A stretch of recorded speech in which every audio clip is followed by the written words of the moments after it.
It is a major geopolitical crisis with implications that stretch far beyond the immediate theater of war. Now, since the attack, yeah, initiated by Israel and the United States against Iran back on 28 February 2026, the conflict has escalated. It has also exacerbated into a protracted regional war of attrition with colossal global geopolitical, strategic, and economic repercussions. To be sure, a temporary but fragile ceasefire has been, to give way to diplomatic negotiations. Yet, the geopolitical situation in West Asia remains volatile, uncertain, complex, and ambiguous. In fact, it is holding the world at ransom, literally and proverbially. Now, skepticism continues to mount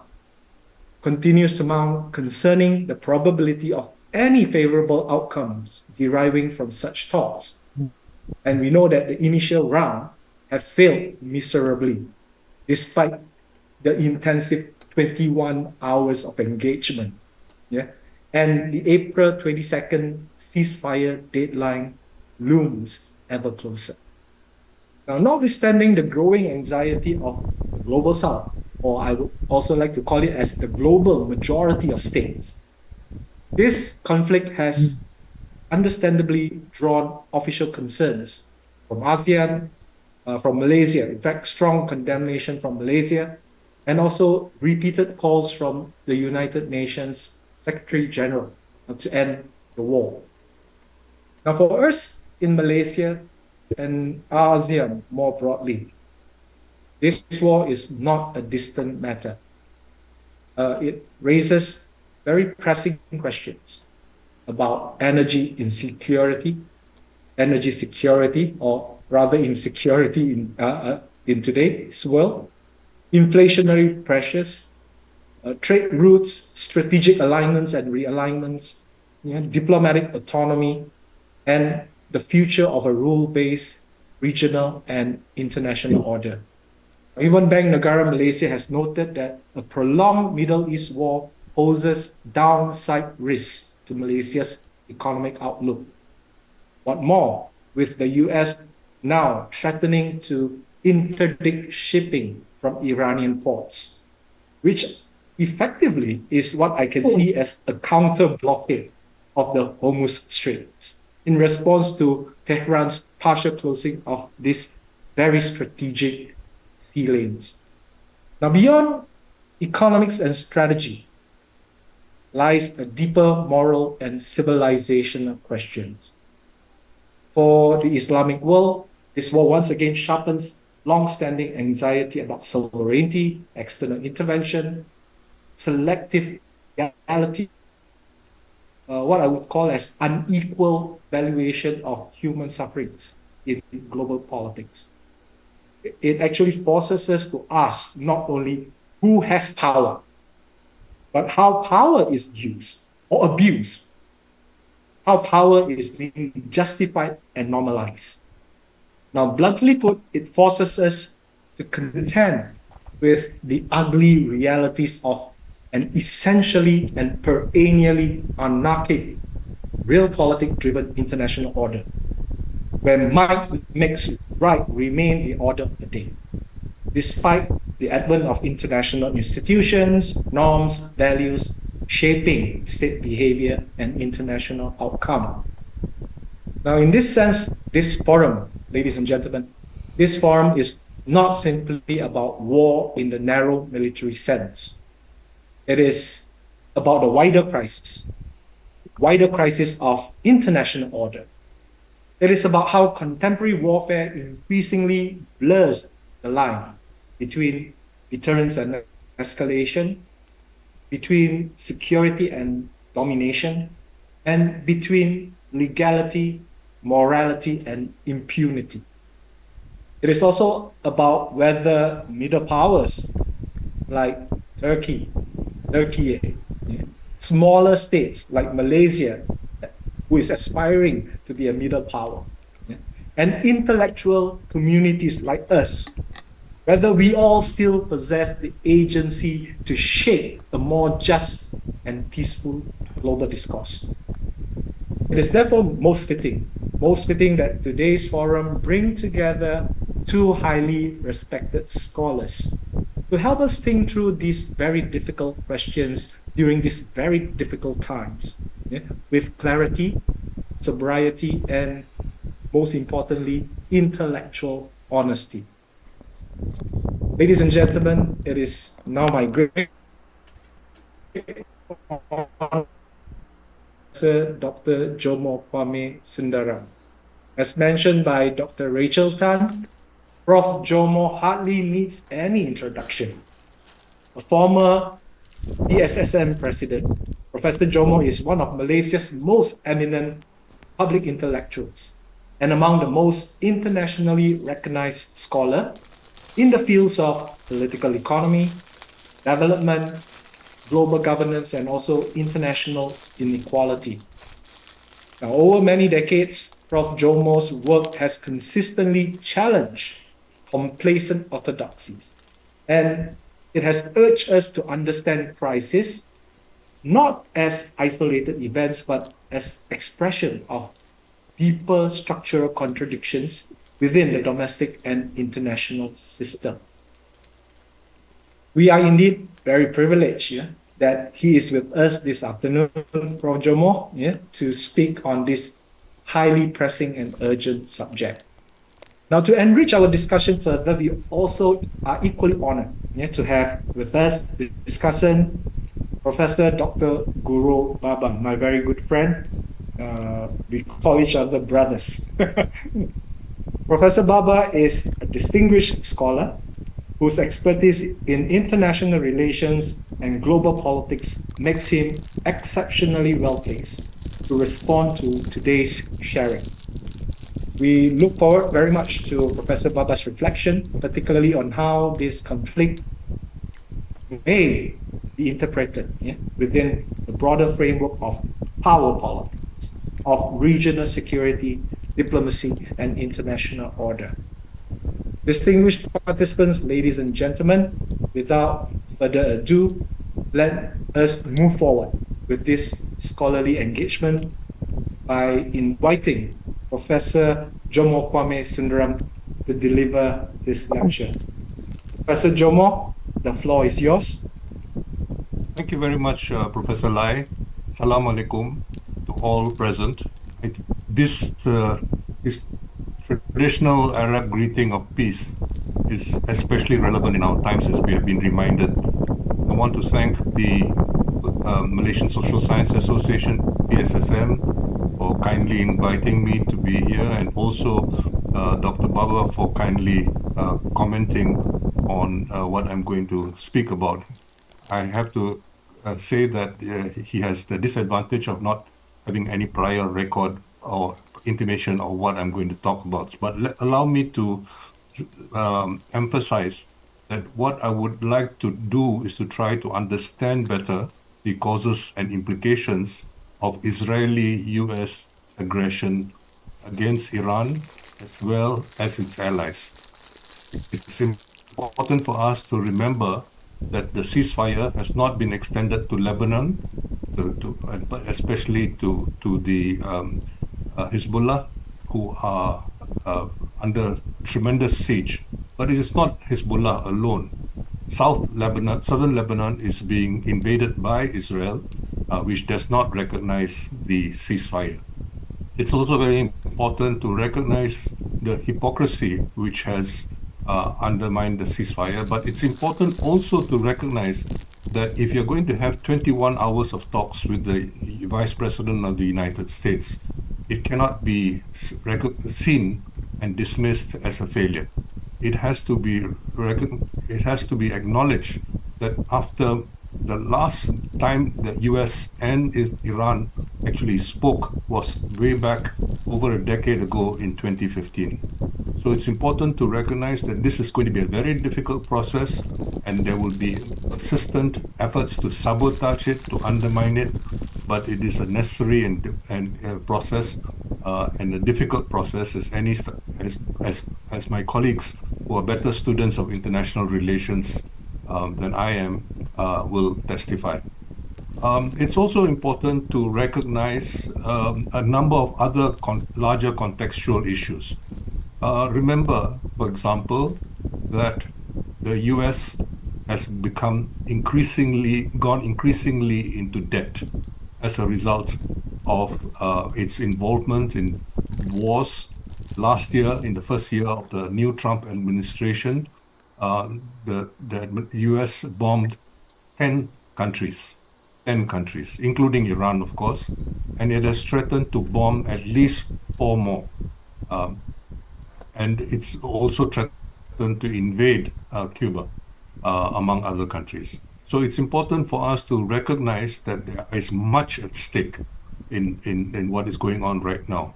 But looking back historically, if we think back, for example, about the fate of the British Empire, the British Empire was not defeated by the force of arms.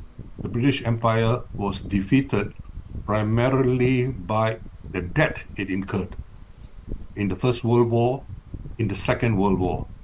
And by the time of Britain was had to concede and give way to President Eisenhower when President Eisenhower opposed the invasion, the joint invasion of Britain, France, as well as Israel against Egypt, to recapture the Suez Canal. It's important to recognize some important historical precedents for what is going on and to recognize their implications. Now, allow me to quickly move on. I earlier mentioned that from the time of Britain's decline, from the time of the First World War onwards, it's also important to recognize that it was not an empire. It was not yet another colonial empire which replaced it. Although arguably it has been the US which has been dominant in the world since the Gilded Age. And it was, as you all remember, Teddy Roosevelt, the grandfather of Kermit Roosevelt, I'll come back to him later, who was very crucial in symbolizing the new stage of imperialism which the US was going into at the beginning of the 20th century. So this, of course, continued until the 1970s. US power began from the 1970s. In 1971, in August, President Nixon had to unilaterally withdraw from the Bretton Woods system and thus destroyed the basis for international monetary stability in the immediate post-war period.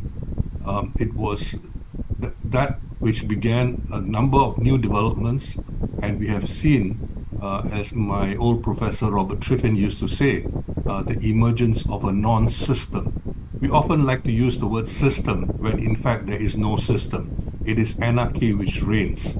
And to call the status quo a system gives too much credit.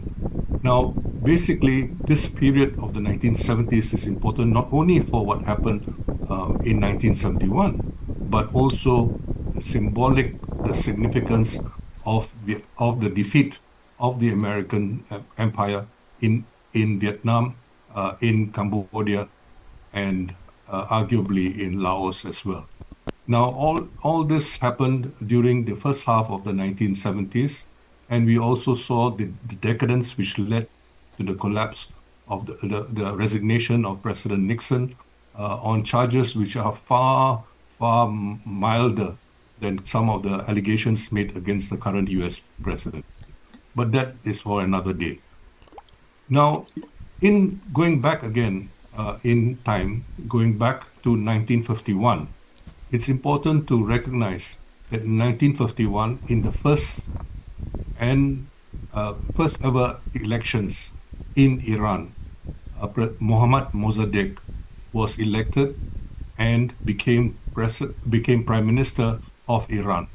And one of the first things he did, of course, was to nationalize Anglo-Persian.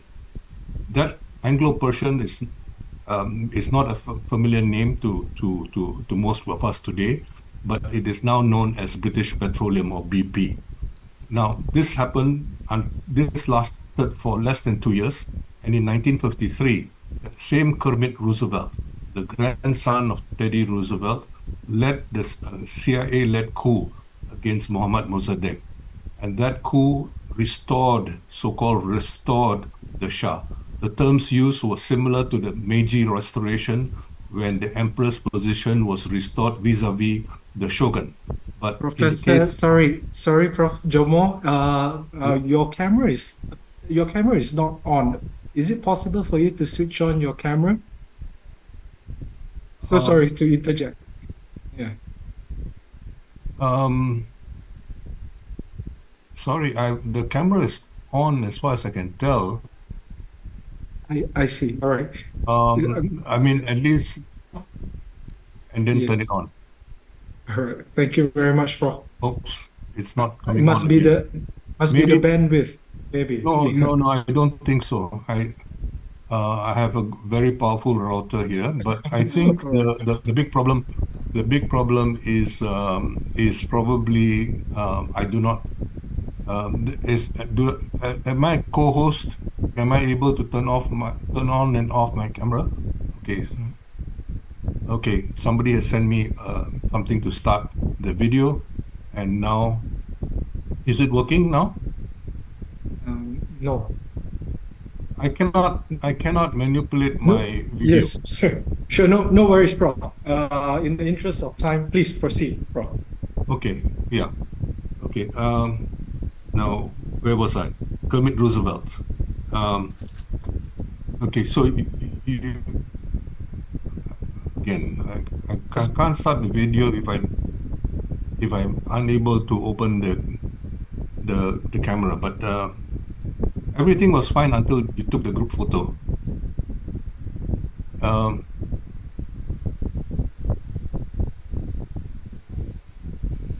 I think something happened then, but anyway, I'll leave it to the technical people to sort it out, and I'll be quite happy to. But sending me repeated things on turning on my camera will not really help. Sure, Prof. Yeah. And Please proceed, Prof. Jomo. yeah, Yes. No worries. okay. Yeah. So um, so well, let me skip to the present, yeah, because we've lost a bit of time there, and skip to the present, and I think it's important for us to trace back the current period to the end of the First Cold War, dating to 1989, 1991 or so. And it was during this period, of course, that um,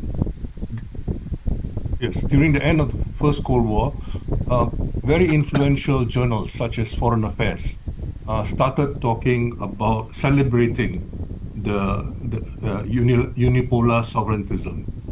Academics were termed this period. The people like Francis Fukuyama referred to this period as signaling the end of history.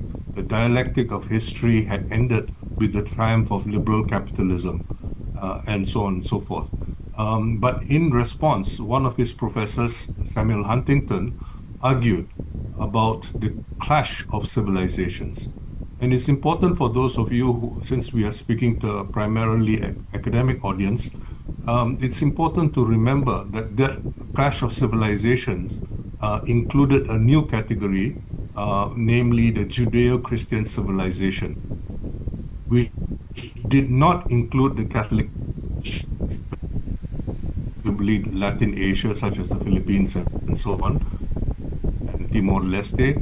So the claim was that there was the clash of civilizations did not involve the Catholic Church. And it's very interesting now that President Trump, his MAGA movement, appeals to a certain kind of Christian nationalism, that there is no direct mention now of the Judeo part of the so-called Judeo-Christian civilization which Huntington was promoting. It's also important to recognize that the enemy has shifted. Whereas in that period of the 1990s, the enemy was clearly Islam and various crusaders, self-appointed crusaders, took up the flag to pursue the Crusades, including George W. Bush and others. That period has basically given way to a situation where now the enemy of the United States, the principal enemy is identified as China. And there are important implications for this. And this is important also to recognize the nature of new alliance building, new coalition building, and so on and so forth. Now, coming back to the, the how we understand many of these issues, it is important to recognize that during this post First Cold War period, you have a new situation. Some of us might refer to this new situation as Cold War II. Some of us refer to geopolitics and so on, as if geography was not significant in the First Cold War. But in any case, the point is that there is new kinds of thinking which are extremely important. And very importantly, for example, many of you who ever took a single course in economics, you might remember, at least for the older generation, that one of the questions you used to be told was the choice between producing guns and producing butter. That choice is no longer considered an important thing. And you have leaders such as Chancellor Merz of Germany today, who is celebrating the increase of military spending. Remember that during Trump 1.0, Trump 1.0 appealed for what do you call it? Um, Trump appealed for increased spending to 2% of GDP. But he was largely ignored by his allies, especially NATO allies. This time he has said 5.0, and everybody in NATO has said yes sir, three bags full, except for one or two Mediterranean countries which have dissented. Now, it's very important to recognize that the war lust is not confined to the global north. One of the most damaging wars is being waged in the global south, involving the warring parties in Sudan, which has a very high toll, and that has been egged on by the funding of both sides, by not only by the West, but very importantly by the Gulf powers. Saudi Arabia on the one hand, and the United Arab Emirates, which explains to some extent the break between MBS and MBZ. And that break is not insignificant because some of you might remember that over a decade ago, Malaysia was among the 40 countries which invaded Yemen. Okay, 40 countries which invaded Yemen, the poorest country in the Arab world. And that happened back then, and it was supposedly done in the name of Islam and so on and so forth. But that involved a coalition between MBS and MBZ, and that coalition has split. Now, another point which I think is very important for us to recognize is that the so-called MAGA movement led by President Trump has its counterparts in various parts of Europe. Some of them are stronger than others. Perhaps the strongest, arguably, is the neo-fascist party which leads Italy today. But there are others as well, and all over Europe, especially Western Europe, which are quite significant. But there is, of course, a problem, because when you have a nationalist ideology, which is what all of them claim to have, that nationalist ideology basically, to some extent, makes international cooperation difficult. And what we now have is that basically with Trump 2.0, we have using the use of both economic as well as military threats to bully to extort, and so on. Tariffs is only one example of it, and it is a mistake to see tariffs as ends in themselves. Very often, a tariff is threatened only to strengthen the U.S. bargaining position so that you agree to something which you would otherwise not agree to because there is no ostensible threat against you. And this is precisely why countries like Malaysia, for example, acceded to the ART, which was, of course, hugely problematic. It's also important to recognize that although all this is illegal, there is often the claim to some kind of moral authority for what they are doing. So uh, this is another feature of the post-Cold War I period. The US need for multilateralism has certainly declined since the 1990s. After all, there was no enemy. The US was supreme in this new unipolar world. And this, I think, is what is also at stake in terms of looking at the developments which we face. So there is a palpable assault on multilateralism led by the US, and this has become extremely clear. For example, at the beginning of this year, in January, President Trump withdrew the US from over 60 organizations, 60 international organizations, many of which were basically multilateral organizations. Not all were multilateral, but most of them were multilateral. This is quite important because what we see is that this dispensing of the need to engage with multilateral organizations is seen as quite as it's seen in utilitarian terms as no longer necessary, no longer useful. But do not be misled. The US still cherishes its privileged positions, especially in the multilateral system. So the US is not going to withdraw from the UN Security Council, where it is a permanent member and where it has certain privileges and of so-called legitimacy provision and so on and so forth. Another organization it is not going to withdraw from, despite ignoring all its rules, as with the UN system, is the World Trade Organization. And this is especially important to recognize because for the tech bros, the so-called tech bros, the tech billionaires who surround Trump and funded him, especially for his second election, for them, much of their money is made precisely because of the strengthening of intellectual property rights through the WTO addendum on TRIPS, trade-related intellectual property rights.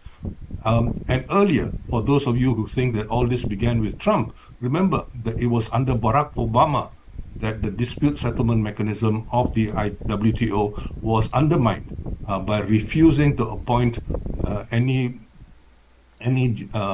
new judges to replace those who had died or retired from the appellate panel.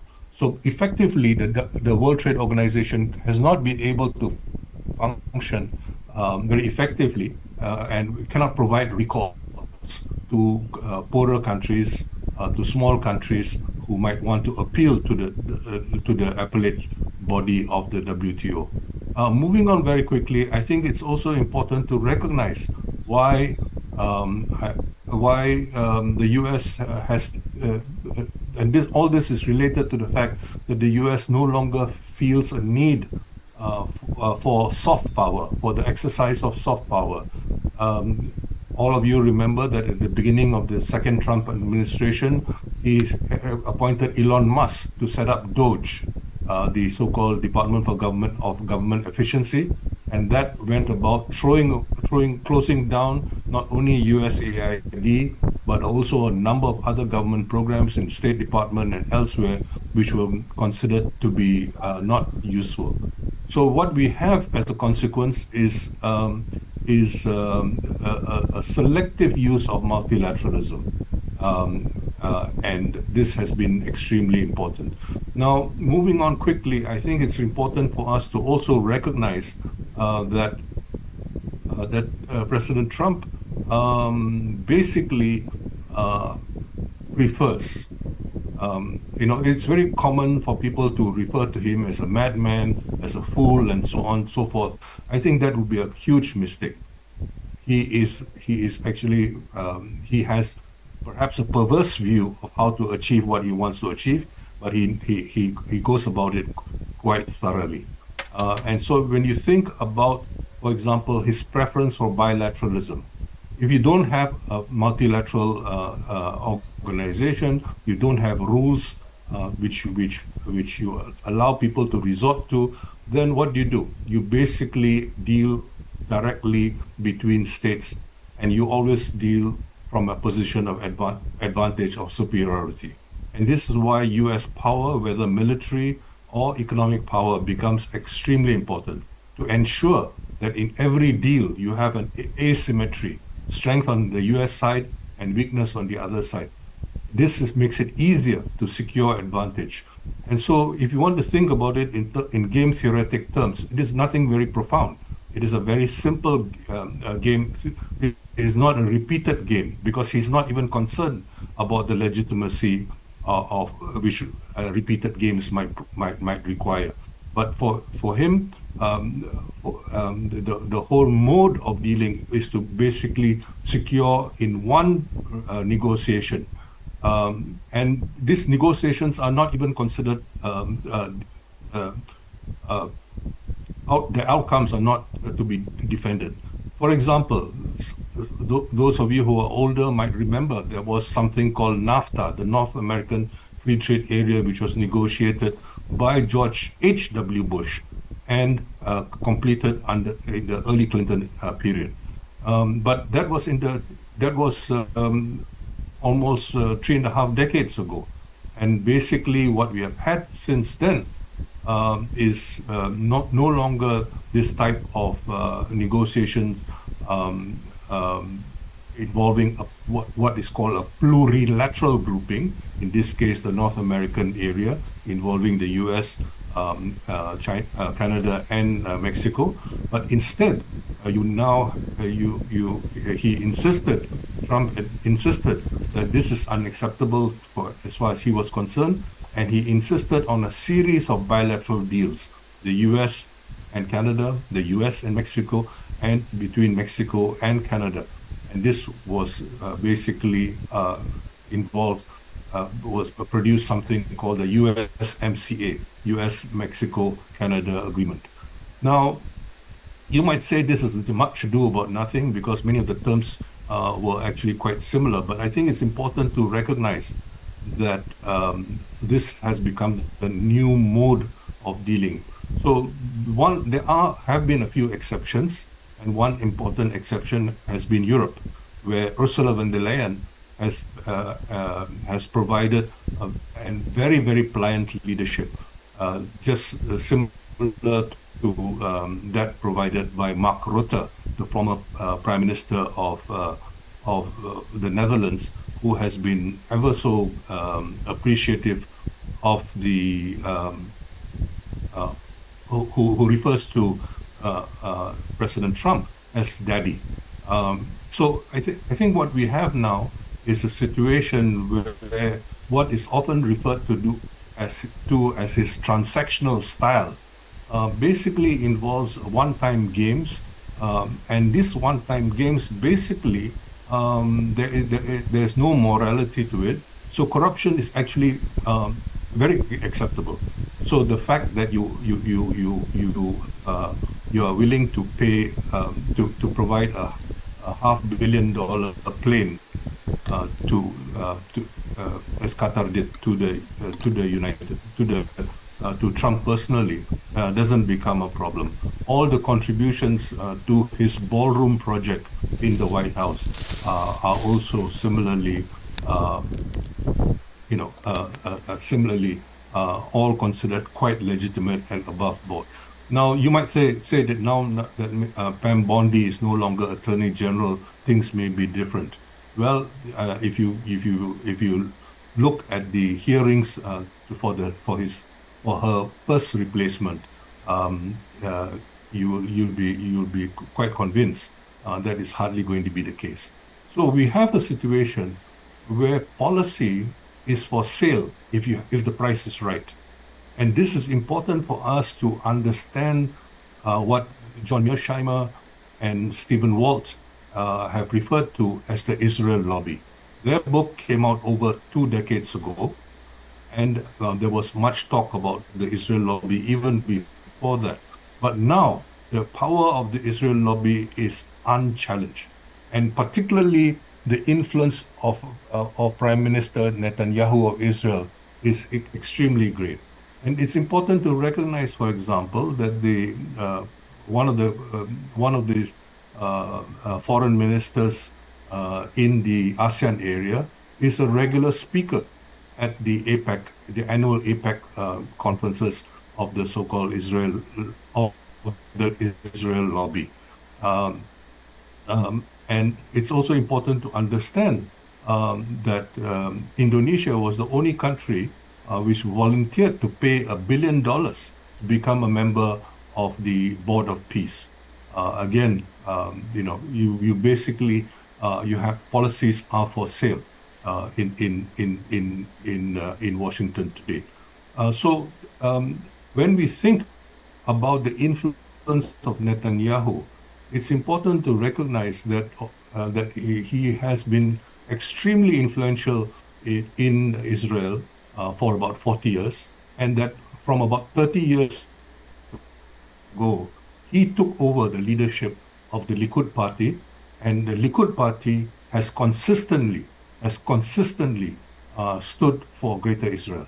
Remember that the leadership of the Likud provided the terrorists which used to attack the police during the so-called the last year, 1947, 1948, of the so-called British Mandate. And this is, I think, important for us to recognize. So you have a situation where much of Europe is very comfortable with daddy, and you also have people like Chancellor Metz celebrating military Keynesianism as the new source of growth for Germany. For example, in Stuttgart, where Mercedes Benzes used to be produced, the Europeans have been told to sell less Mercedes to China, and so out of the three lines which you have in the huge plant which you have in produce cars, and the third line is being used to produce Leopard tanks. Okay, so you see that the entire Western world is now part of this military industrial complex, which the late President Eisenhower talked about in his last speech. He warned the world, and particularly the US, about the power of the military industrial complex. Now, moving on again, I think it's important to recognize that this corruption is actually quite open now. And so you can often think about many policies in terms of cost and benefit, but the costs and benefits are not to be seen in the conventional economic terms, but rather it includes graft, it includes corruption, bribery, and so on and so forth.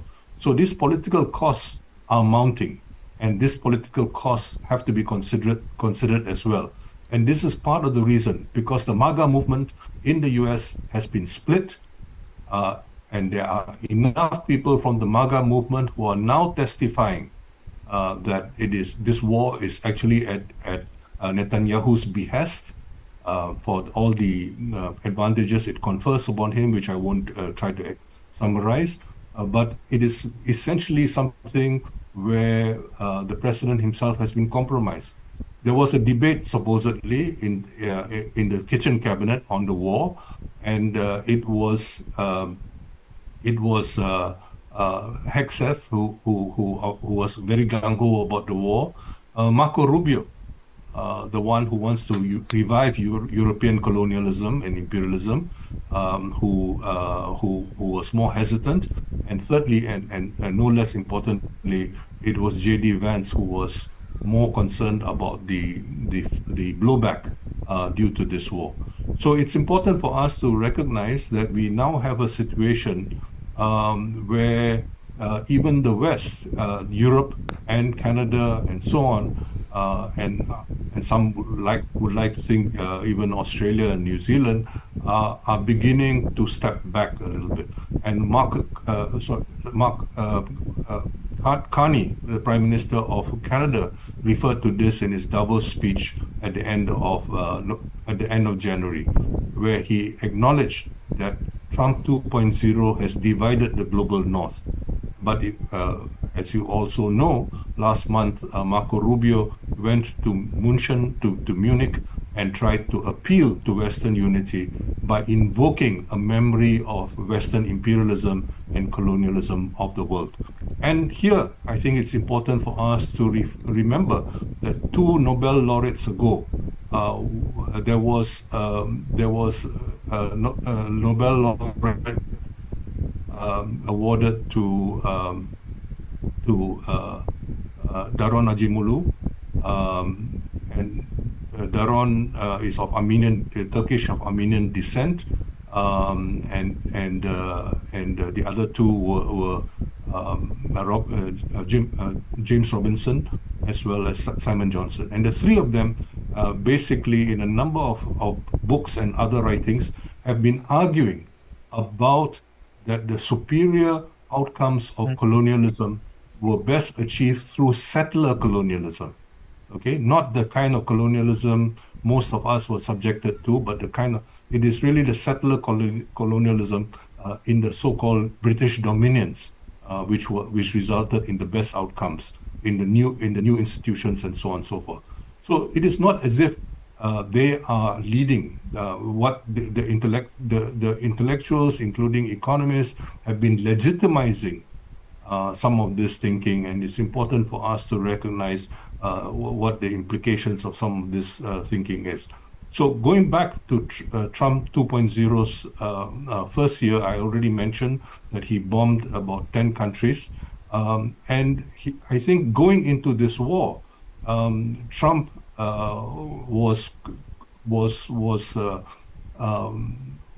felt confident, a certain confidence after Venezuela, where he basically went in, killed over 100 people, no American casualties, and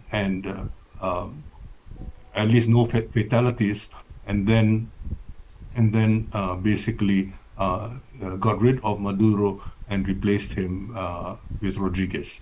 Now, basically, what you have is the expectation, for reasons which I cannot imagine, that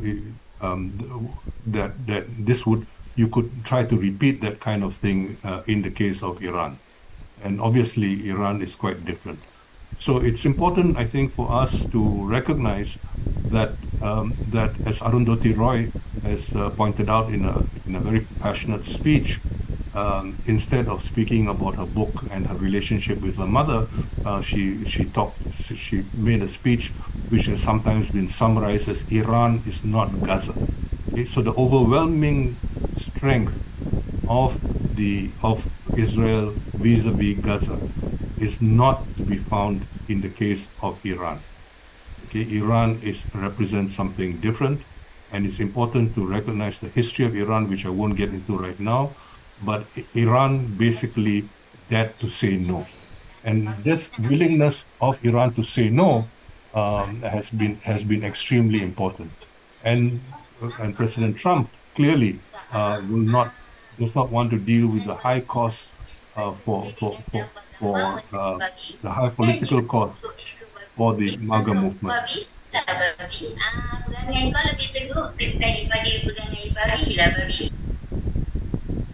Okay, thank you.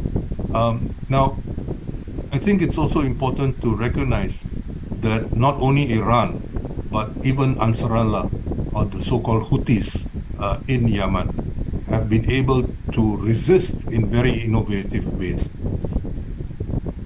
Can you imagine a group within the poorest country in the Arab world, namely Yemen, able to basically um, control access into the Red Sea to some extent.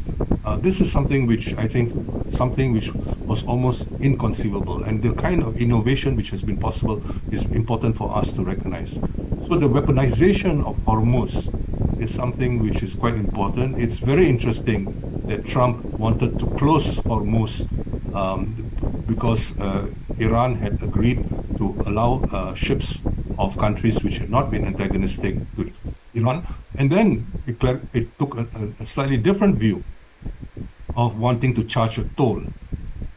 And the idea of any kind of income, the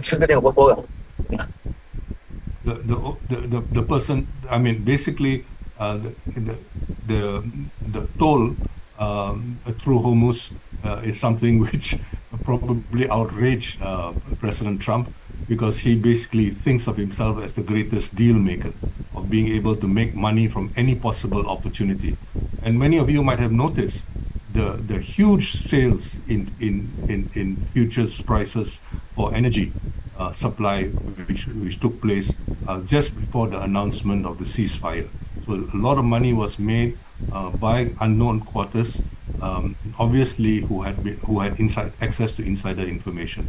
But let me emphasize again what I said earlier, which is basically you will have continued efforts by Bibi Netanyahu to sabotage the ceasefire and the negotiations more generally. And this is why I think it is extremely important because he wants to resume the war. And it's very interesting that J.D. Vance was reporting every few hours to Netanyahu during this whole negotiation process. Now, this is, I think, very significant about who's really calling the shots. So let me finally make some concluding remarks, because we are looking at all this and the implications for Malaysia, as well as the region, as well as the Muslim world. So allow me just to say one thing as far as ASEAN is concerned. As far as ASEAN is concerned, I think everybody knows that in 1973, four remarkable statesmen from Southeast Asia got together and agreed to create a zone of peace, freedom, and neutrality. Okay, zone of peace, freedom, and neutrality. What do we have now in ASEAN? We have a country which is very, very close to Netanyahu. Not only the foreign minister, but 2 days ago, the home minister reiterated the threat coming from Hamas, coming from Hezbollah, etc., etc. No mention whatsoever about. You would think that it was they who were causing the war in the Gulf rather than Israel. So it's very important, I think, to name who is responsible. Now, yesterday, or day before yesterday, was that the Indonesian government, the Indonesian president, not the Ministry of Defense, interestingly enough, the Indonesian president has given overflight facilities to the US. So you basically have the possibility of flying over Southeast Asia. Military aircraft can fly over Southeast Asia, and you have passage under the law of the sea through the Straits of Malacca, as well as the Sunda Straits through Southeast Asia. So you basically do not have choke points comparable to what has happened in Hormuz. So the implications are quite different. So you basically have three countries, not only Singapore, not only the Philippines, but now also Indonesia, the country with the largest Muslim population in the world, who are basically aligned to the US. And then you have so-called a divided Muslim world. Now, much has been made in the past about the divisions between, on the one hand, the Arabs and the non-Arabs. Basically, Turkey on the one hand, as well as Iran on the other. And then, of course, we also hear a great deal over the decades about the Shia Sunnah wal Jama'ah divide, and that, of course, has undoubtedly been significant. But it is also true that things have also changed a little bit over the years. And very importantly, the late Yusuf Qaradawi, when he organized his movement of the ulama, that movement embrace the Shia. Okay, so you now have a lot of the anti-Shia sentiment mainly developed, mainly being promoted by a limited range of countries. So you have a very fast changing. Some changes have been slow over the decades, and also some of it has been fast. As far as Malaysia is concerned, it will take too long to try to summarize all the implications, but I think it is important for us to recognize that besides the energy prices, the price of energy, for which I have been recommending for decades now, that we expedite the production of renewables. The cost of solar panels is now solar energy is from panels is much cheaper than all other fuel energies except for coal. Okay, except for coal. And even then, considering the fact that we in Malaysia are using dirty coal, which is full of sulfides and sulfates, which has considerable harm for people who are living around those areas, it's important for us to recognize. Now, there has been a great deal of enthusiasm for data processing centers. Very few people actually recognize the high cost of energy dependence of data processing centers, and also the high water dependence. It's important to have fresh water, and Malaysia does not have enough. Now, most of the new proposals for data processing centers are for Johor, obviously to serve Singapore. So we become the periphery once again for Singapore. And there are 7 rivers in Johor, but they do not have as much water as is required there's hardly any water left to be used except the water for drinking, which is basically which is processed in Singapore. There's hardly any extra water left. So I don't know where this extra water is supposed to come from to to cool down the generators. And then, of course, for the semiconductor industry, but also other industries which require coolants, the helium supply of the world, much of it comes from the Gulf, and that is also going to be affected. The last point, of course, is that much of the fertilizers which we use in Southeast Asia are from the Gulf. The production of most fertilizers is heavily energy intensive, and they require that. Now, the impact is going to be more delayed as far as food production is concerned. Malaysia has to seriously begin to think about food security in a systematic way. We have, since the colonial period, mainly emphasized rice self-sufficiency because the British wanted to maximize the amount of foreign exchange from its colony, which was so important for saving the British Empire after World War II. This is why Malaya got independence in 1957, 10 years after the rest of the empire in South Asia. And so it's important for us to recognize how all this have, to some extent, historical antecedents. So without going into any more detail, because I'm sure Dr. Baba and others have a lot to contribute and who are much better informed about many other aspects, which I have not been able to talk about. I think allow me to stop here and apologize for running off. Thank you very much for your attention. Salam alaikum.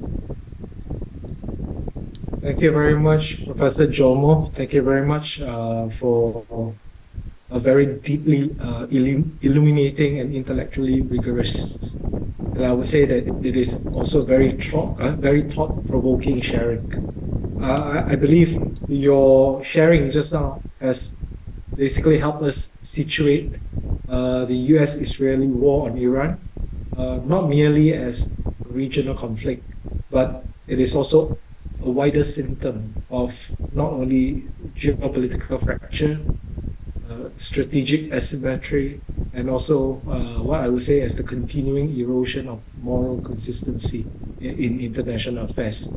But also, you emphasize on, or you try to link it to historical precedents, yeah? The resurgence of a certain brand of ethno-religious nationalism and identity politics.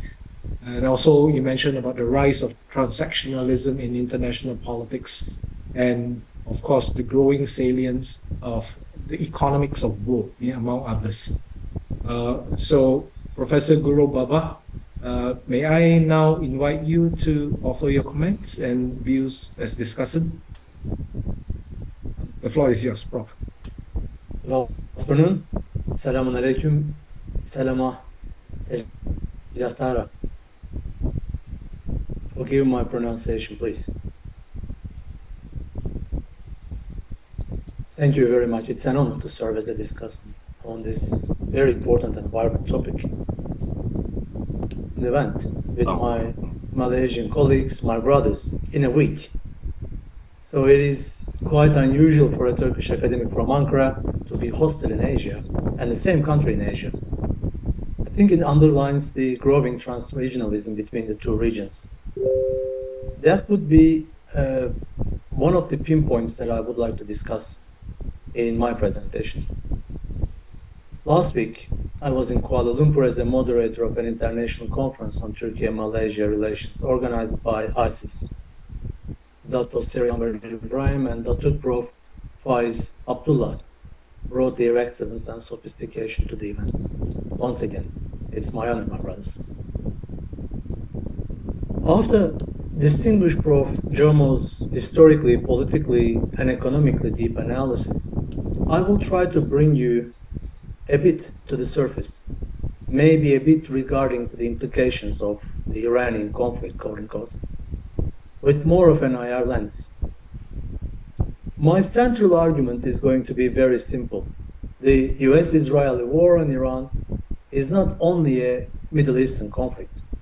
It is also an Asian strategic crisis, an economic shock for Malaysia and ASEAN, and a major test for the Islamic world.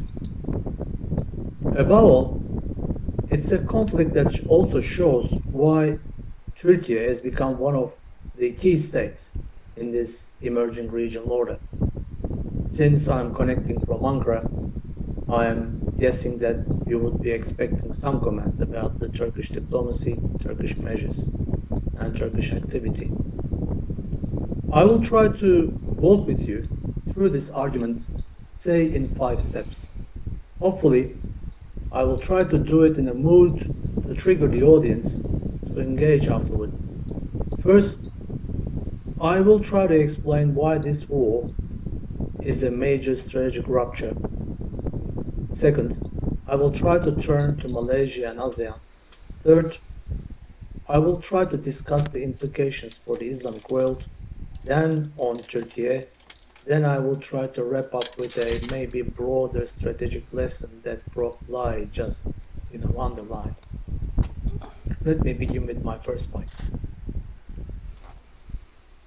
Well, 28th of February changed the regional environment in the Middle East very quickly. Not only people living in the Middle East, but people also living through the Middle East. Well, even people who are going to fly through the Middle East to the different parts of the world.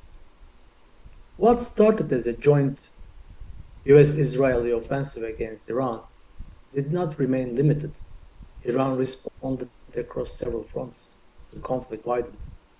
The region moved from tension to open war. Now, we're talking about a ceasefire. We know that it is temporary. Talks have begun, but the deeper crisis is still there. Maritime traffic is still disrupted. Energy markets are still nervous. Regional states are still exposed. This shows that it is not a short military episode. It's a strategic rupture. I think the reasoning is quite clear. The war has shown a characteristic, the war on Iran I'm talking about, has shown a characteristic of today's tensions. How quickly a regional conflict can become a wider international crisis. Funny, interdependence works, sometimes in a very negative way. Let me take the example of the Strait of Hormuz. Well, we know that this strait is not just a narrow Gulf passage. It is one of the central choke points of the world economy, as Prof. Jomar just underlined. It has been noted that 25% of the global seaborne oil trade moves through this choke point in 2025. 80% of oil and oil products transiting the strait were destined to Asia, and more than 110 BCM of LNG passes through it. Interesting thing is that with no alternative route for that much of the gas. Well, after the ceasefire, we know how fragile it is. Only 15 ships has transited the strait, compared with a pre-war of 138. Hundreds of vessels remain stranded on the global oil supply disruption. Well, it reached, I think, historic levels. Hormuz is disrupted, the strait. The crisis does not stay in the Gulf. It actually moves directly into Asian economies. That is why this war matters also much for ASEAN and Malaysia. This is our new reality. Prof underlined the anarchic nature of the international system. And when we are talking about anarchy in IR, we are actually refusing to use the term chaos. But I think we can use that term with anarchy today. It is becoming chaotic. This is the new reality. Now, looking at from this trans-regional affairs, Middle East insecurity now produces immediate Asian vulnerability. In the old days, we were able to talk about a separation, almost like a demarcation line between the security in the Middle East and prosperity in Asia. I don't think that all separation works anymore. Let me try to move to a point that the participants are much more informed. Malaysia and ASEAN. Regarding ASEAN, there is a relatively quick reaction, recognizing this war threatens not only peace and civilian safety, but also energy security, shipping routes, food prices, supply chains, and cost of living. As an institution, as a regional institution, a very significant regional institution, that response was important. But we can't really stop there, because this reaction also exposed ASEAN's structural limits. ASEAN can coordinate, that's for sure. It can consult, it can issue collective statements, can manage some resilience. But ASEAN, with its current capabilities, seemingly that cannot shape the core military behavior of the main belligerents in this conflict. So ASEAN's strength is regional cooperation, but I think it also walks hand in hand with its weakness, the lack of strategy. I am going to interrupt. I think I am the least informed on Malaysia. I think it's more immediate there. Malaysia is not on the battlefield, okay? But it is directly exposed to the aftershocks of the war, such as supply disruptions, energy worries, higher shipping costs, and pressure on industry. I think that's why Malaysian diplomacy became active quickly enough. Kuala Lumpur moved to protect its shipping interests, manage economic risk, keep the channels open with key regional actors, including Turkey. That is one of the discussions that we had a few days ago in Kuala Lumpur with our colleagues on the Malaysia-Turkey relations. Well, it is important that these two countries respond diplomatically and at the same time must protect themselves economically. And that's not a very easy job. Malaysia is not a war party, that's obvious, but it's clearly an impact state. And that is true for ASEAN in a more broader context. Simply, Southeast Asian economies are deeply tied to global trade. They depend on stable shipping. They depend on predictable energy prices. They depend on functional supply chains. That means they are highly vulnerable to distant geopolitical shocks, and it's shown that Middle East is not actually that distant anymore. So if ASEAN remains diplomatically neutral, it cannot remain economically protected. That's a very hard truth. Let me turn to my third point, the Islamic world. Some points you may find as a repetition of the Prof, but I think repeating them is important. The war exposed a major contradiction regarding the Islamic world.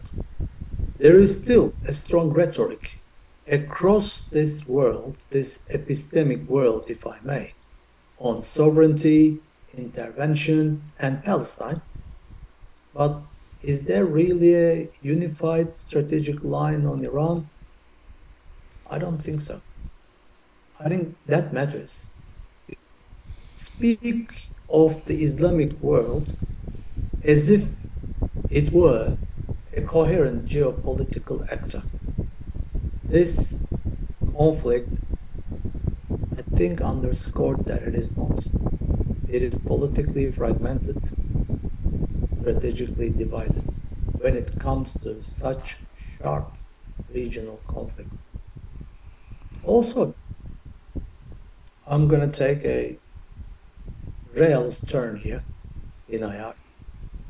Islamic world is deeply unequal in military and economic capacity.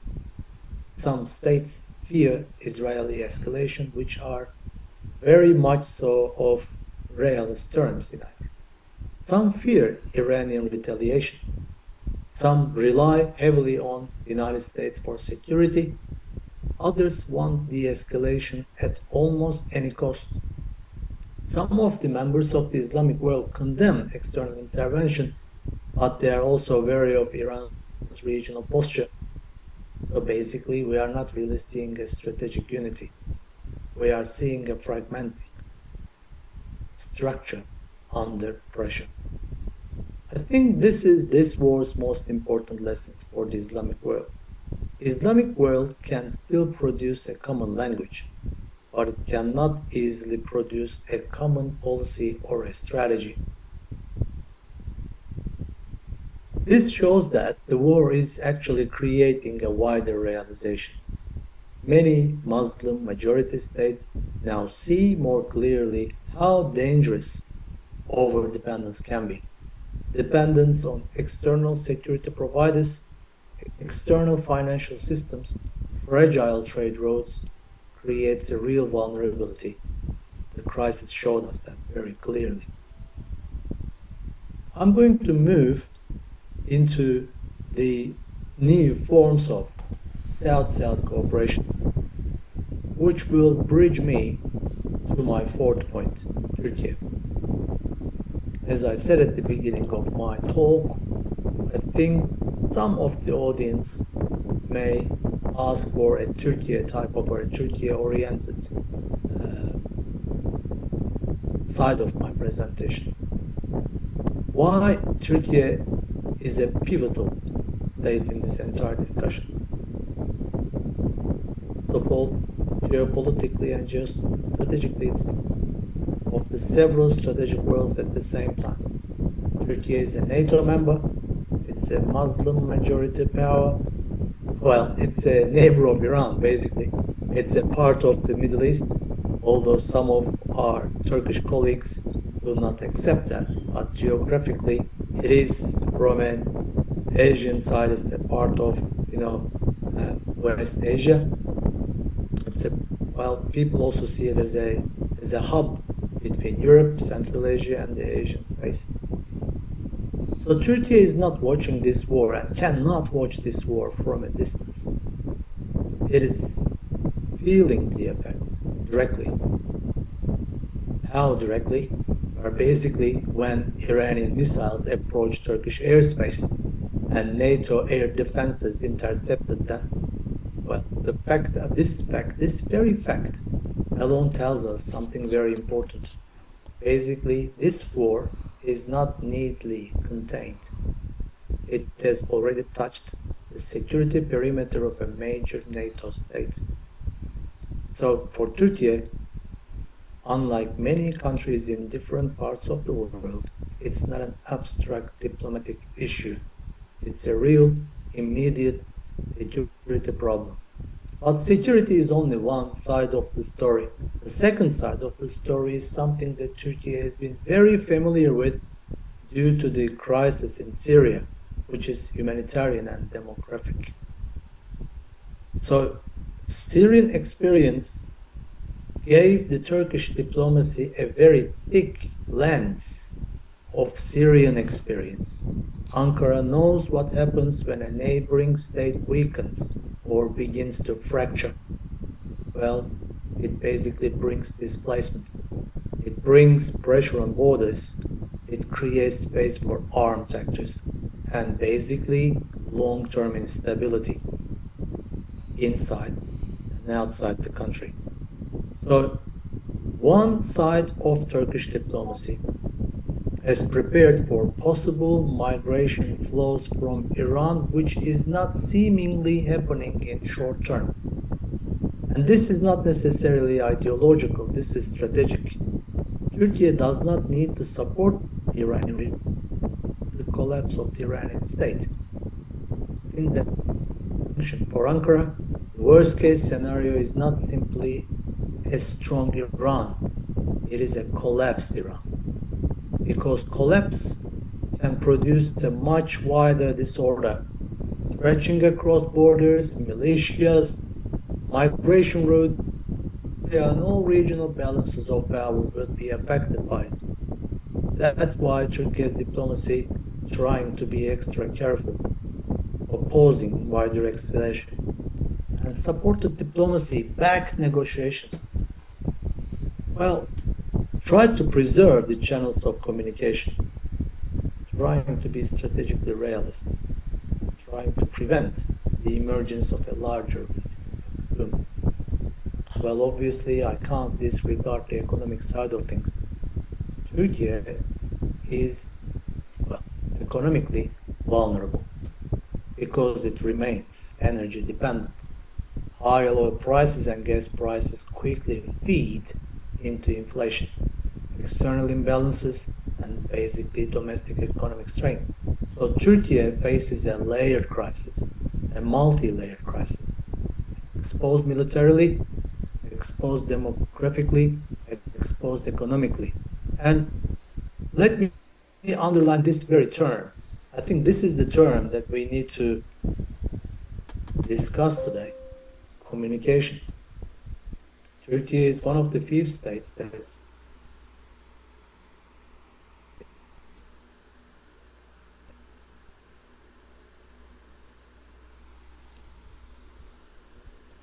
read the wider consequences of this war.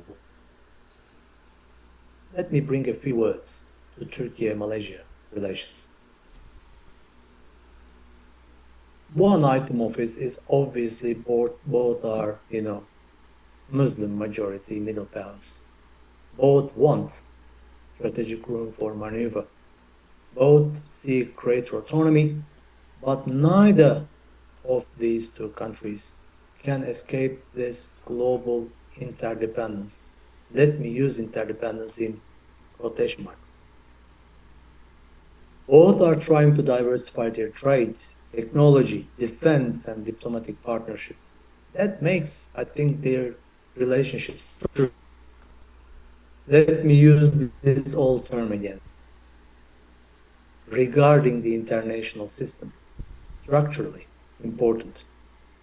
This is obviously more serious form of a middle power cooperation, not necessarily a formal alliance, not an ideological bloc, but a practical partnership based on trade, technology, logistics, defense, and diplomatic coordination.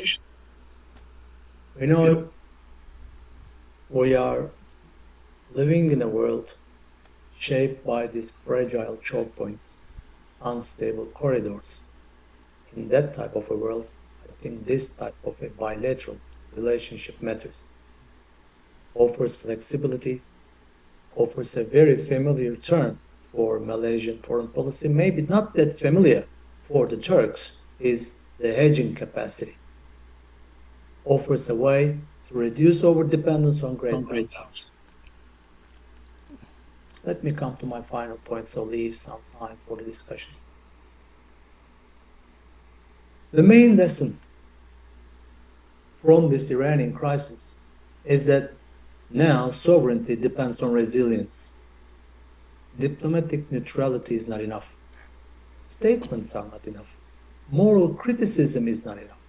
States now need stronger supply chains, more diversified energy options, more secure logistics routes, and better crisis management capacity. They need flexible regional and trans-regional partnerships. For Malaysia, this means reducing exposure to distant external shocks. For ASEAN, moving from declaratory regionalism to practical resilience. For the Islamic world, this means confronting the gap between rhetoric and strategic reality. For my country, this means continuing to balance security, diplomacy, and regional order, even under very heavy pressure. Let me end very directly. The US-Israeli war on Iran is not only about Iran, it's about the future of regional order, energy security, Asian stability, and middle power survival. It shows that countries far from the battlefield could still pay a high price. It shows that the war in the Middle East now immediately can affect Asia. It shows that among all the states trying to Turkey type of countries who can run this whole communication patterns could play a good role. All of the countries along the region that trying to survive under a wide variety of pressures, security, economic, diplomatic, and regional. That is why this war matters, not only for the Middle East, but also for Malaysia, ASEAN, and the wider Islamic world. Thank you and Assalamu alaikum. Thank you very much, Professor Guru Baba, for your valuable and incisive intervention. I believe your comments and 5-point analysis, including a Turkish perspective of the war, they have certainly added important analytical depth to today's discussion and scholarly dialogue. Now, we have approximately about 10 minutes of question and answer session because we are running a little bit short of time. So it is my pleasure now to open the floor to anyone who would like to pose a question or a comment, to either Professor Jomo or Professor Baba or both as well regarding this afternoon's topic. Now, since we are short of time, I would like those who are interested in posting a question or comments to kindly state your name and affiliation before doing so. I open the floor to anyone who would be interested in doing so, please.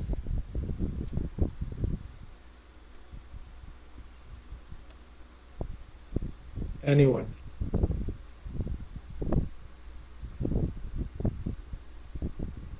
Perhaps I can start the question and answer session. Yeah, by first posting this question to Professor Jomo.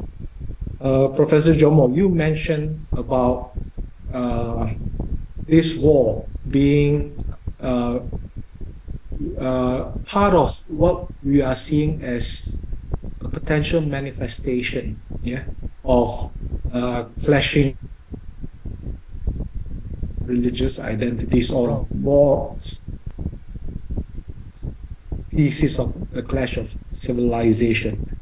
Of course, you highlighted about white supremacist Christian ideology and its intersection with the MAGA agenda. Uh, Perhaps you can actually comment on the extent to which this war is actually a manifestation or it is a conflict that resonates with Huntington's thesis of clash of civilization.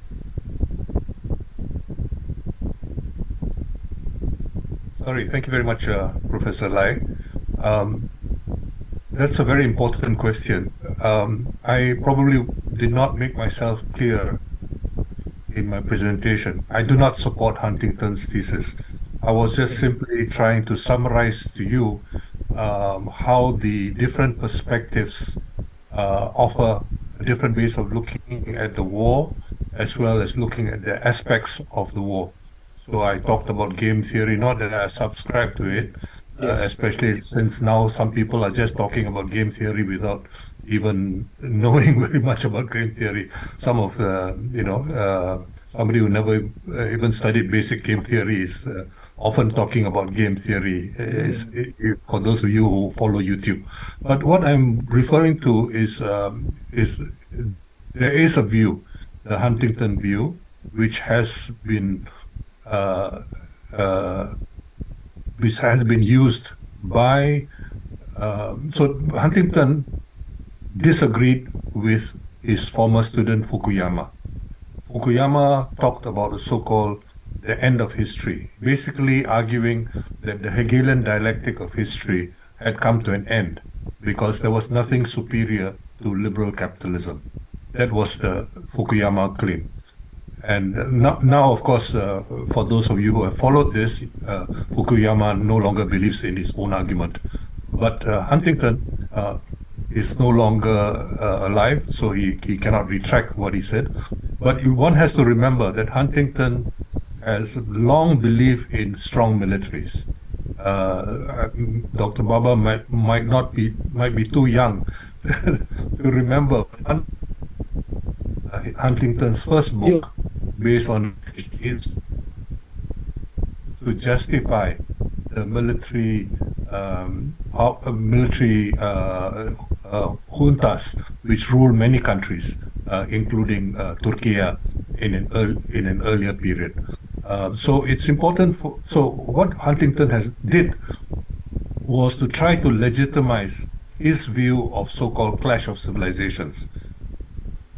And he categorized in ways which many of us would have great difficulty with. Anybody who knows anything about these so-called civilizations would question, for example, his idea of a so-called Confucian civilization. And this Confucian civilization included almost all of East Asia, perhaps some of Southeast Asia, if not all of Southeast Asia. Then there was this so-called Islamic category. So in some ways, it was a crude twist of Weber. But the innovation which Huntington had was to claim that there was something called the Judeo-Christian civilization. Now, as anybody who knows, this Judeo-Christian civilization is an invention from the 1950s. Yeah. Because before that, European civilization, Christian civilization, persecuted Judaism. If you look at the history of the 19th century and so on, and and even the early 20th century, there was a very explicit anti-Judeo-Jewish ideologies, which were very, very, and the whole idea of creating Israel was basically to export the Jews from Europe, and it's also very interesting for us to remember that historically, it was the Muslims, three Muslim sultanates: the Sultan of Istanbul, the Sultan of Sarajevo in Bosnia Herzegovina today, and the Sultan of Fez in the Maghreb.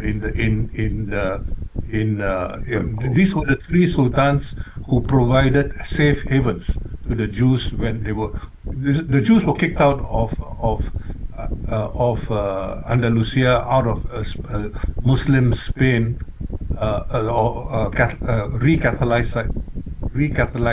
Catholicized Spain before the Muslims. Yeah, So right. and there were even places called Mata Judeos, all over the Iberian world. Mata Judeos basically means kill the Jews. Okay, just like later on there are places named Matamoros, meaning kill the Muslims. So this expulsion of the Jews preceded the expulsion of the Muslims, and it was the Muslims Sembilan tahun. who gave support. Yes. Right.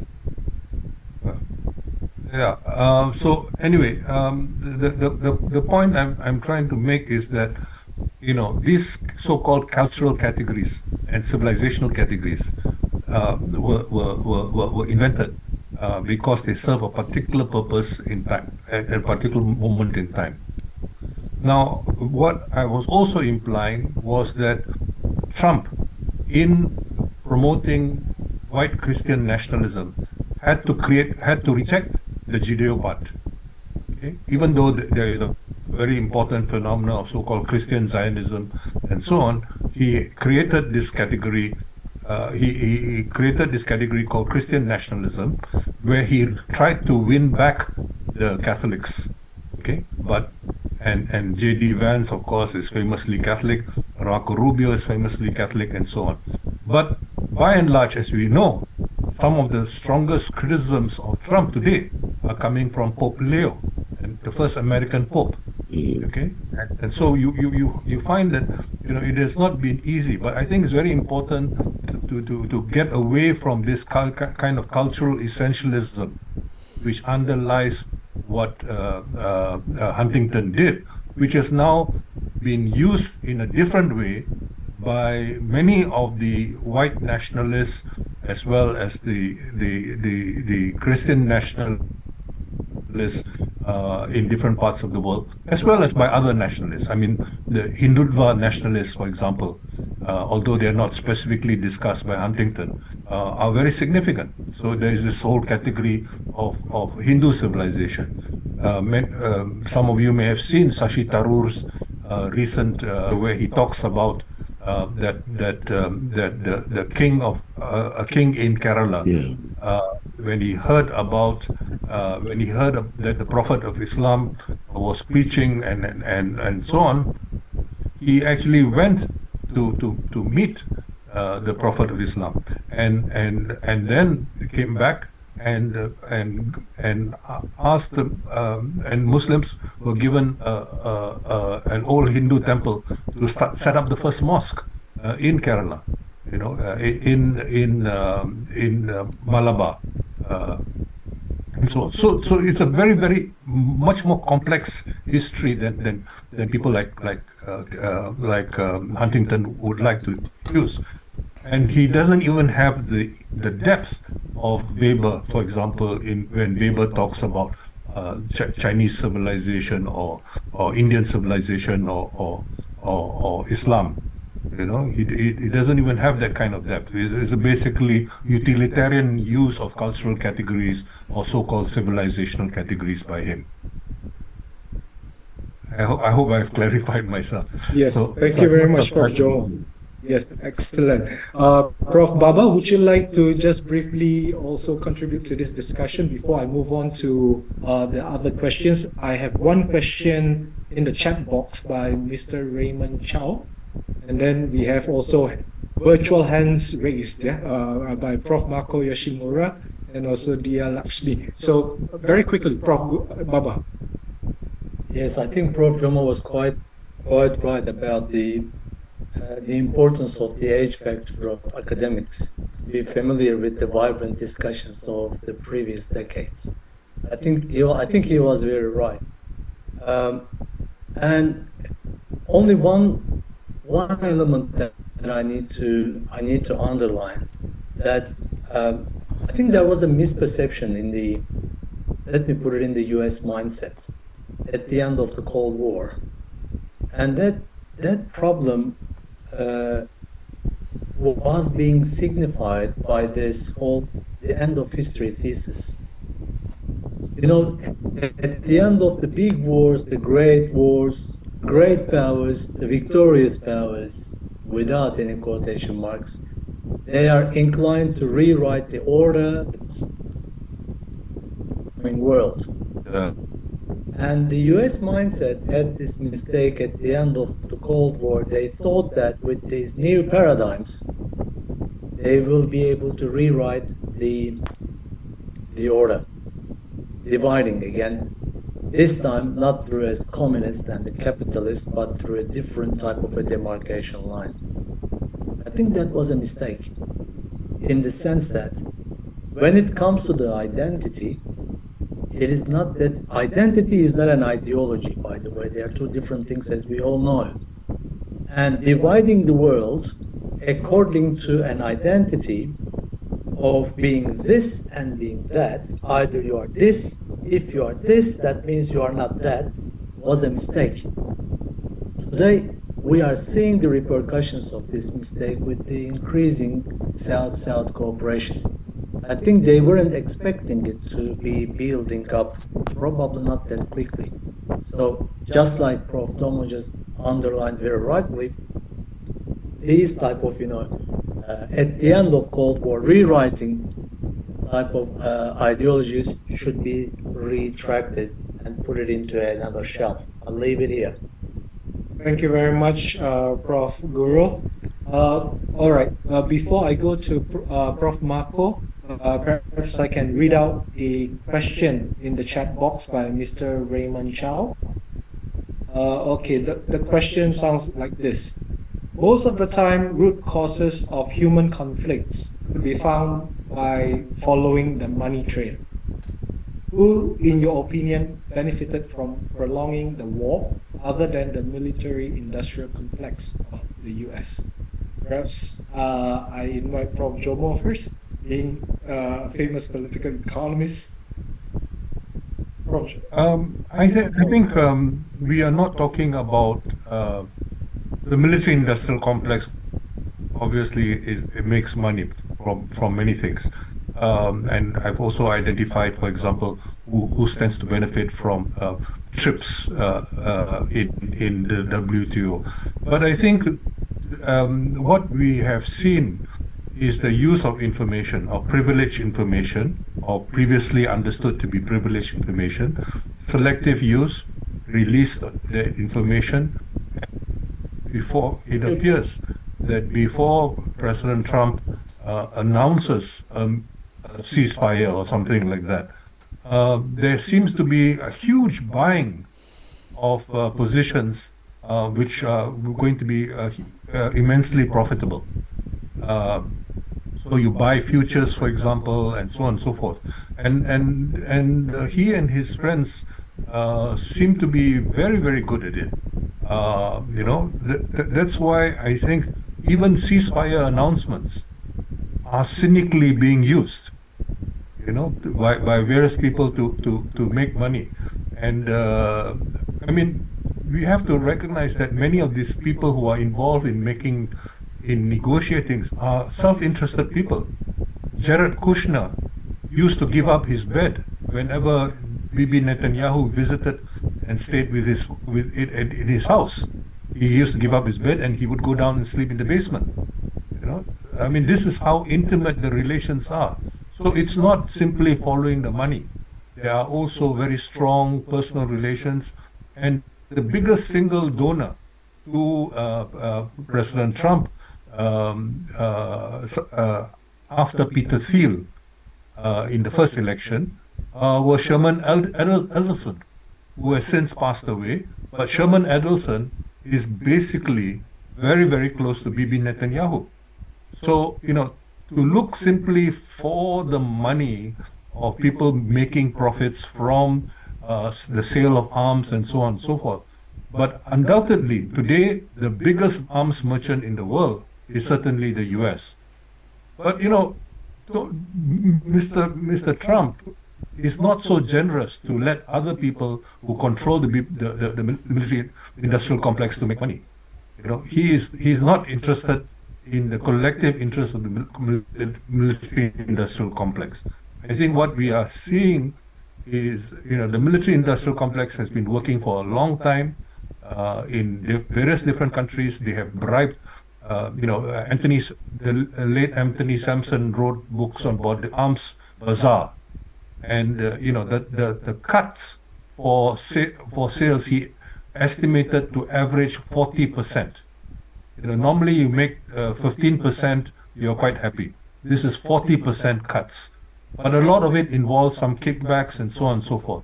So we are talking about considerable, influence, because military, you can always say, oh, this is under Official Secrets Act, or it's equivalent in different countries. So you can do a lot of nonsense. And this is why I think, the staying power of some nearby precedent is precisely because many people are now getting, for example, even a good project like school feeding for children in that country, is given to members of the military. So you basically have corruption at a systematic scale, which becomes hugely corrupting. So I think it's important for us not to be too economic reductionist and deterministic, but also to recognize that there are other interests at stake, and what Trump has legitimized is the personal relations rather than a whole tech lobby. The personal relation becomes very important. Look, for example, at the second inauguration. Who was there? Who was sitting in the front row? He made the cabinet members sit together with the billionaires. You basically develop these types of relationship. He was blatant about it. He was not being subtle or nuanced about it. So we have corruption at the highest level in the most powerful country, and it's all considered to be above board. Thank you very much, Prof. Jomo. We are actually short of time, but since there are two more questions posted in the chat box and also Prof. Marco's hand still raised, let me go to Prof. Marco Yoshimura first before I pass this to Prof. Guru Baba to answer one question from Aisharudi regarding Turkey. Please, Prof. Marco, the floor is yours. Thank you very much, Professor Lai, and thank you very much for the talk and the comment, and Professor Jomo and Baba. I have a question to Professor Jomo. And so, do you think that they can offer or present something alternative solve this situation? Because, for example, Japan cannot do that because the Japanese administration, especially Takaichi administration, is too close to Trump administration. At the same time, as Trump condemned and criticized and European countries as well as Japan, and because we depend on the import of energy like fuel or natural gas, and including the security of uh, Hormuz Hormuz Strait. But ASEAN and Indonesia and Malaysia, you can think, and they might have the alternative because, and they are rather far, a little bit far from USA, and so and they also have the way to get the fuel and then natural oil or natural gas. So how do you think that ASEAN or Malaysia can offer something alternative to situation, not like Japan? This is my question. Prof. Jomo? Thank you. Yes, thank you, Professor Yoshimura. Basically, the answer is very simple. As you know, last year I was very unpopular in Malaysia because I basically said that ASEAN has lost sight of its original commitment to ZOPFAN. That we do not have that kind of commitment to ZOPFAN that we used to have. And this is, I think, very sad. And so ASEAN as a collectivity is not credible as a party. Okay, this is extremely important. So there are, I mean, in many ways you could say that even Pakistan, is not necessarily very credible. But the fact is, ASEAN is very badly divided on this issue. This has become very clear in the last few days with what has happened in Singapore and what has happened in Indonesia. And Malaysia, remember, was one of the few countries in Southeast Asia which for whom there was passage of trains, of ships through the Hormuz was allowed in theory. We do not have a any material benefit. Is that we were considered to be an acceptable neutral party who had not done any harm to Iran. I think we'll stop here because we have so many other questions. Thank you very much, Prof. Jomo. Yes, thank you, Prof. Yoshimura. Now, I will pass this to Prof. Guru Baba regarding the question by Aisha Luddin. Why Turkey allows Azerbaijan to export oil and gas through her to Israel? Very quickly, very short, precise, sweet, and precise answer from you, Prof. Baba. Your mic, Prof. Baba. Can you switch on your mic? Turkey separates its, say, anti-Israel political stance from its role as a transit state for Azerbaijani oil. Ankara halted its own trade with Israel in May 2014, and if you check the official Turkish data show, trade has been zero since June 2024. But the Turkish position has been that the BTC system is a third country transit export structure, not an ordinary Turkey-Israel commerce. So if you look at the reports recently, this distinction you will see very explicitly that the Turkish Energy Ministry said BOTAŞ has no authority or involvement in the purchase of sale of oil moving through BTC. So it's not really gas, but it is the oil. One more sentence maybe about that distinction is that Azerbaijan is a strategic ally and an energy cooperation with Baku is a core Turkish priority. And in 2025 December, Turkey and Azerbaijan signed a new cooperation framework covering energy, trade, and investment. So there is a separation in between. So the blunt conclusion, I would say, is that Turkey allows it because stopping it would impose costs on Turkey's alliance with Azerbaijan's credibility and as an energy corridor and wider regional strategy and stability.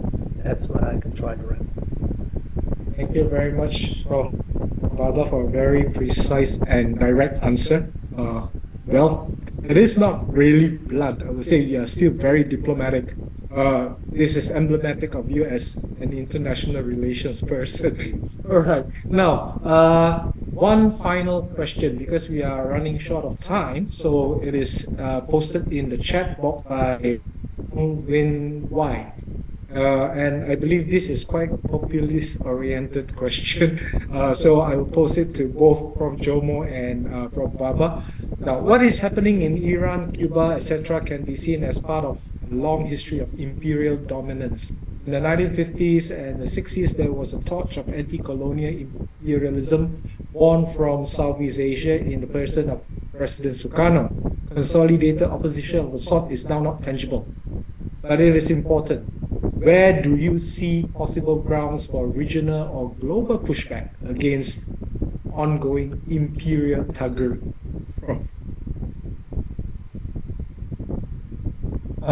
Thank you very much, Wing Wai. It's good to hear he's still very active, especially on Palestine issues.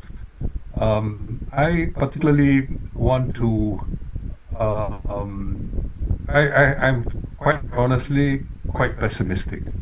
I'm quite pessimistic, partly not only because there are little grounds for optimism, but also because we are dealing with a situation where you cannot.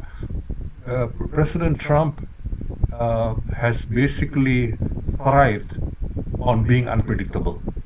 He relishes, he enjoys thoroughly being unpredictable. And this is why the Iran resistance becomes so important, because it has been quite principled. Two times they engaged in negotiations with the US, and in the middle of the negotiations, both times they were bombed. Okay, so they have experienced a lot of bitterness, a lot of basis for their bitterness. Nonetheless, the willingness to engage on a principle basis, I think, is very important, and I think it will become right now. Of the old generation of leaders, the only one who's still left standing is Lula in Brazil. Then you have a younger generation of leaders, including Petro in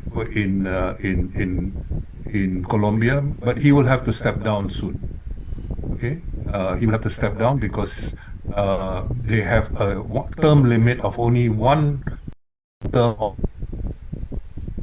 And you have seen, for example, Claudia Sheinbaum of Mexico.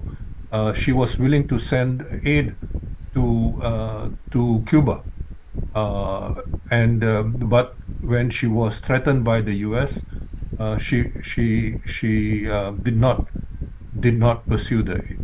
It was only the Russians who managed to supply the oil to Cuba. So we find that the only kind of language which President Trump seems to respect is in a way, what Dr. Baba was referring to earlier. You have a situation where he might makes right as far as he's concerned, and so and this is why I consider Iran's resistance. Iran is militarily certainly no match for the US.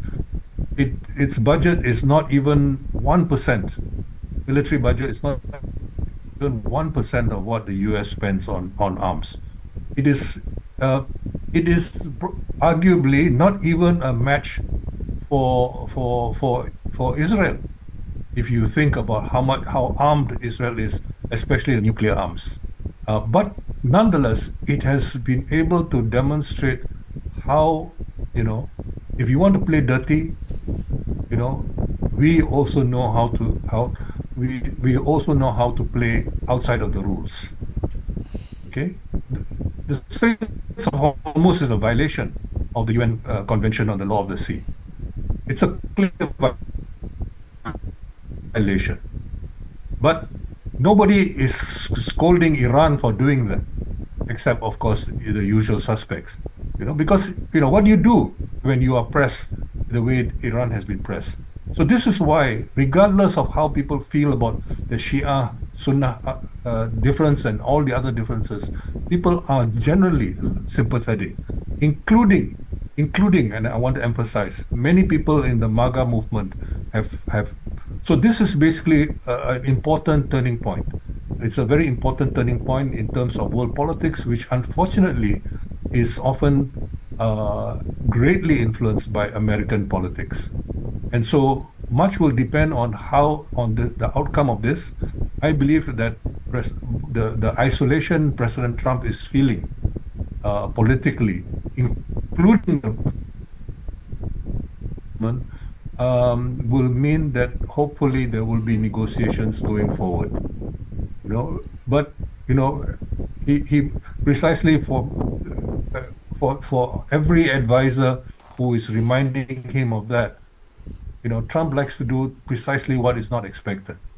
And so that's why I remain pessimistic. But I think it's a very important question which has been raised, and we need to rebuild. That's why for years now we have been calling for the rebuilding of the non-aligned movement, because it is now the non-aligned movement will include developing countries, all developing countries basically, and the developing countries may not be willing to do certain things individually, but collectively there's a certain strength in numbers, and this I think is extremely important going forward.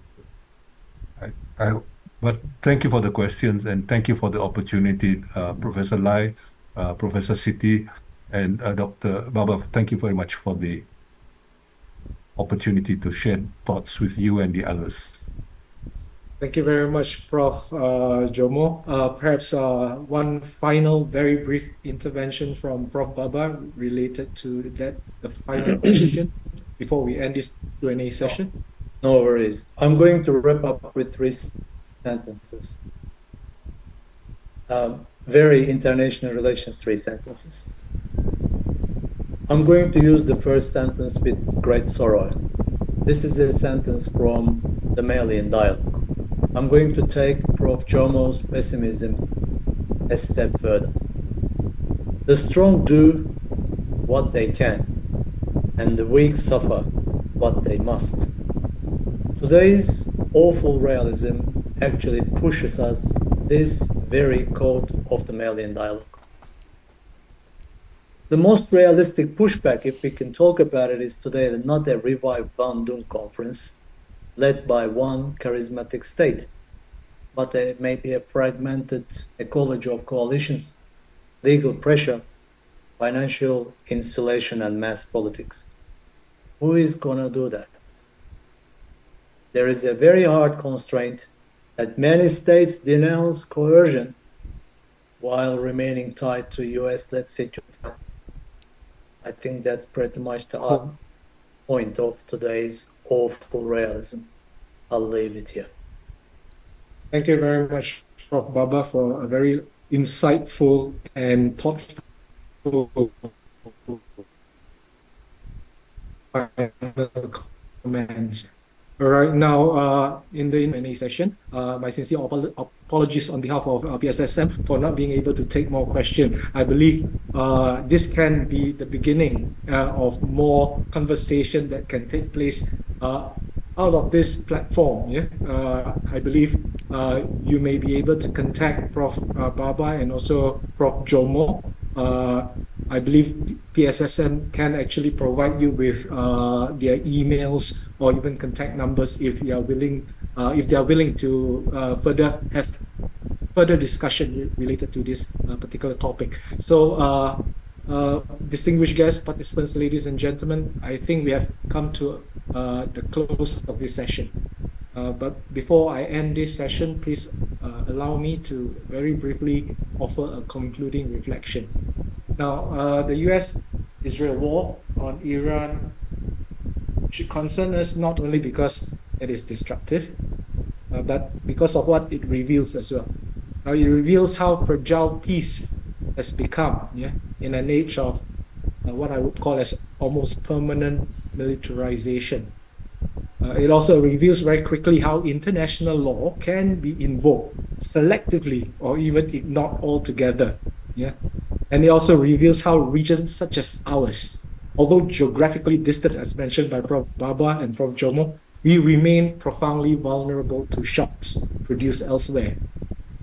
Yet, I believe we should not also leave this forum in despair. Yeah? I'm an optimist. History has taught us that wars may destroy lives. It may destroy thinking. It also compels new solidarities and also sometimes new form of diplomatic courage. Uh, the hopeful possibility before us is not that war will produce wisdom, yeah, by itself, but I believe that society, states, and to respond with greater moral clarity and strategic independence.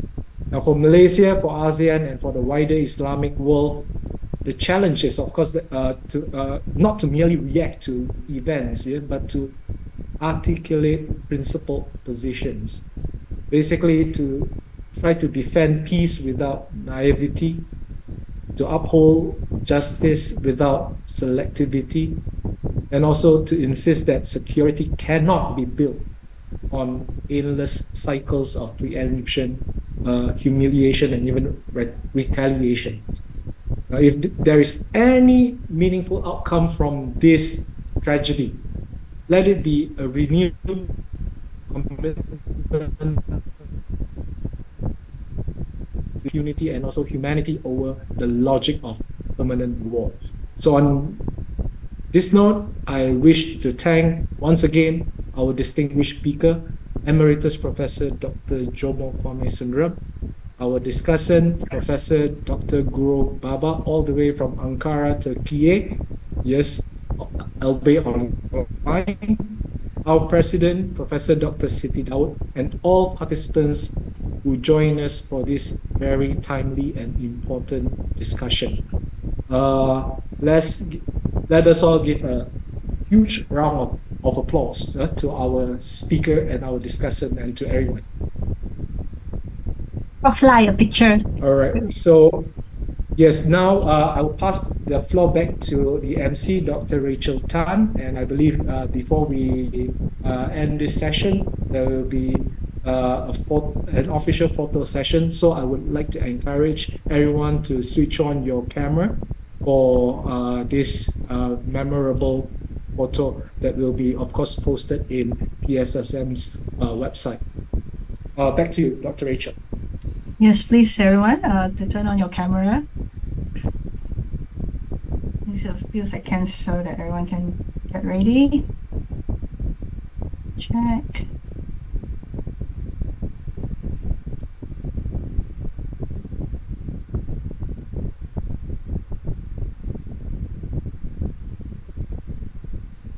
Maybe a few more seconds as some are still trying to turn on their camera. Okay. Oh.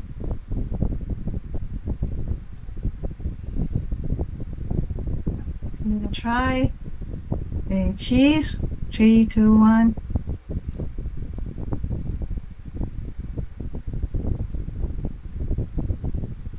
Sure. One more. Take one more. Okay. 3, 2, 1. Smile.